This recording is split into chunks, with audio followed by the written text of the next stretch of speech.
Faith is now. Faith is now. Jesus is just waiting for us.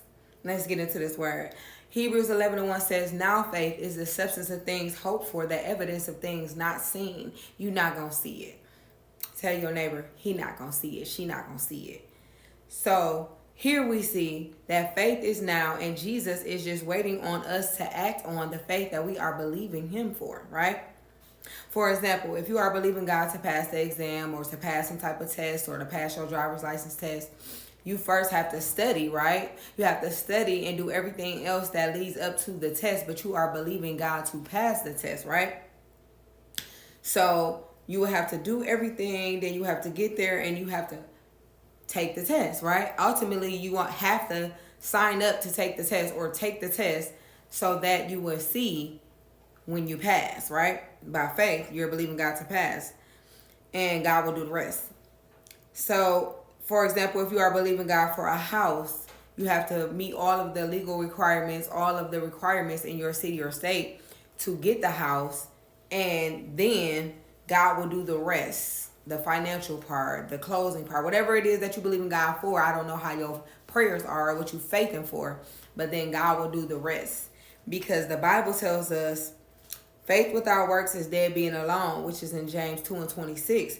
So that means that even though we have faith, even if we act on that faith, we have to show God by doing the work required to get whatever it is that we're wanting from God, because faith without works is dead being alone.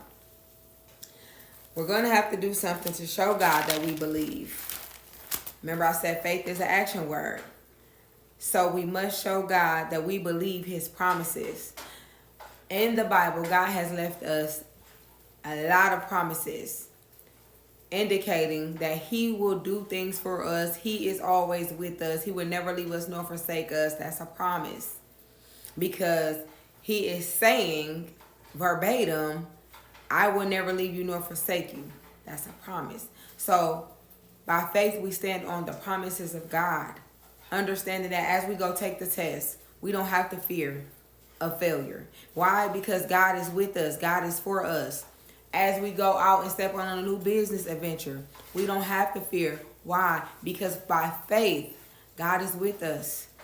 As we step out and to write the book, we don't have to worry about sales, because by faith, we understand that if God be for us, he will help us sell the book. If God put the book on our heart, he will help us sell the book.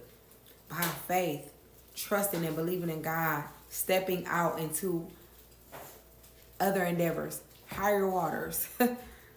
Hebrews 12:2 tells us, look unto Jesus, the author and the finisher of our faith, who for the joy that was set before him endured the cross, despising the shame, and is set down at the right hand of the throne of God, right? That's the KJV version. And the Holy Spirit notes are, for this, Jesus is the one who started the faith and is our finisher on this journey of our faith. And on this journey, when you are on a mission for God, you may get laughed at. You may have to cry sometimes.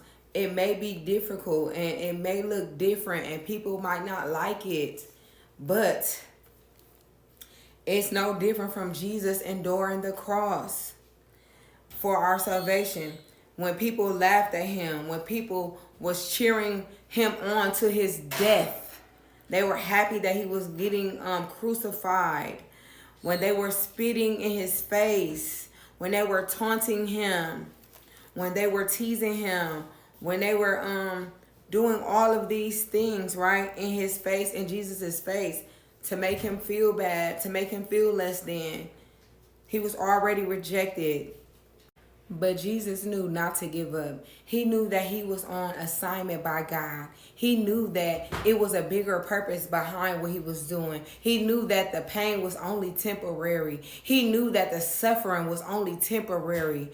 But the glory that was to be beheld by the Father, he knew that it was bigger than him. He couldn't be selfish. Some of y'all, God has called y'all to greater. God is calling us to greater. We can't be selfish. We can't think about ourselves and not the purpose that God has called us for, the assignment that God has called us for. It is greater, and it's going to cause us to have greater faith. We need 4D faith in this season.